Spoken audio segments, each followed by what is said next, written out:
Yo, how's it going everybody? It's me, Arctic, and in today's video we're going to be going over a complete artifact guide for Kamisato Ayato.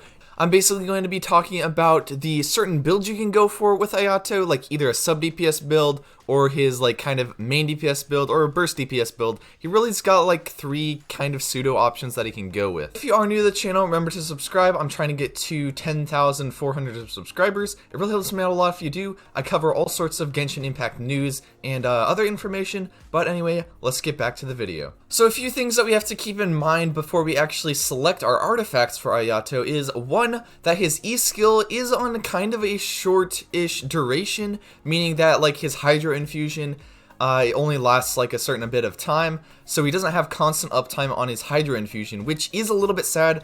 It makes it to where you can't necessarily use him as a complete main DPS. You'd pretty much have to use him as like a burst DPS, which in that kind of definition, I'm going for more of the like, oh yeah, you have him on the field for a little bit, do his stuff, activate his abilities, and then kind of swap off. That's what I consider burst DPSs. But then he can also probably be built as a sub DPS, considering that his elemental burst is actually a pretty solid elemental burst. It does have a pretty high energy cost, but if you're running him basically as a sub DPS, I think you could get around that with some certain things that I'm going to be talking about.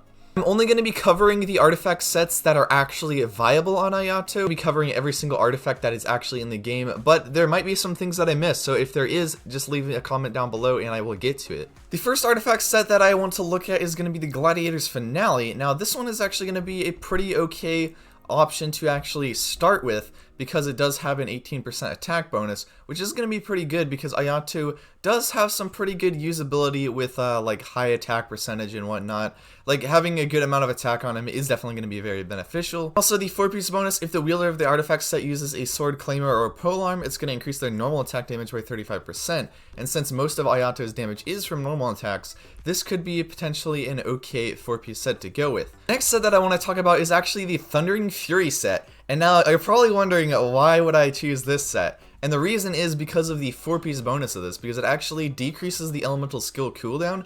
So in theory, if you wanted to actually use his elemental skill a whole lot more and basically get more uptime with his Hydro infusion, this is a potential option.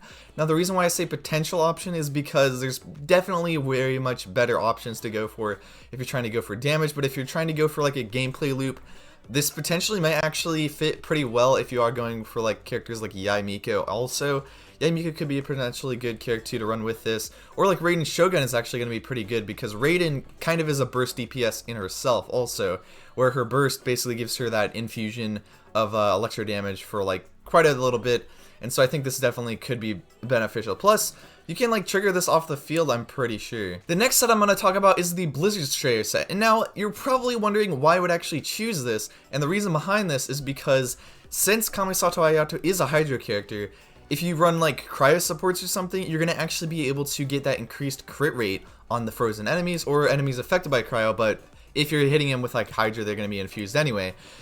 A thing that I'm actually kind of interested in seeing if people are going to actually do this is if they're going to run like Shenhe and like Chongyun as supports for Kamisato Ayato. Because Ayato has kind of a sub DPS and like burst support, I would say, with this set, just getting the extra cryo crit rate.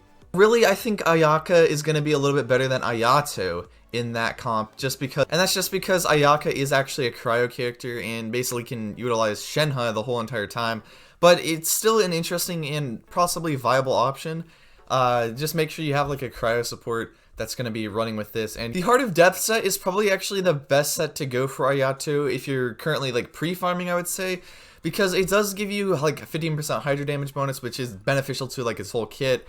And also the 4-piece, it's increasing your normal attack and charge attack damage by 30% after you use your elemental skill. So this is honestly a pretty solid option. And you're pretty much going to have constant uptime on this because like his elemental skill cooldown, it's going to be like triggering like not too often, but like often enough that this is going to stay pretty much active. So this set is probably going to be pretty good for like main DPS Ayato, even though that's not really his like main selling point, I would say.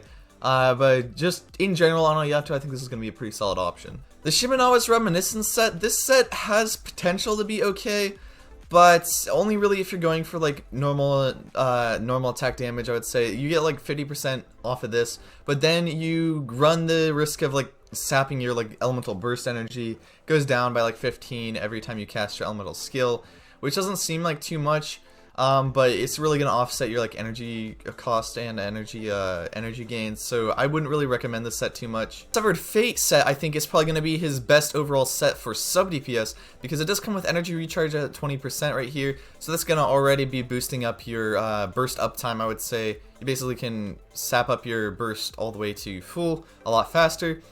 Plus, if you're running a whole bunch of energy recharge on Ayato, you're going to be getting that 25% extra elemental.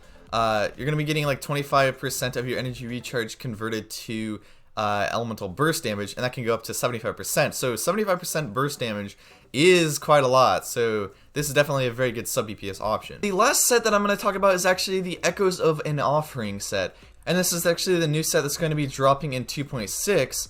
You can't pre-farm this because it is going to be a new artifact set, but this I think is probably going to be like Ayato's best in slot set because increased normal attack damage. Normal attacks have like a 36% chance to trigger like an extra amount of attack. It basically increases your normal attack damage by 60% of your attack. By running a large amount of attack percent on your Ayato, you're going to get a lot of benefit from this. Trigger, you're going to be getting that 20% chance to increase it, so it's going to go up to like 56% and then 76% and then like I think 96%. So yeah, it's going to trigger pretty fast, especially since Ayato actually like attacks pretty fast also. That's about it for the video. Let me know if you guys liked it down in the comment section below. And anyway, it's been me, Arctic. I'll see you guys in the next one. Farewell.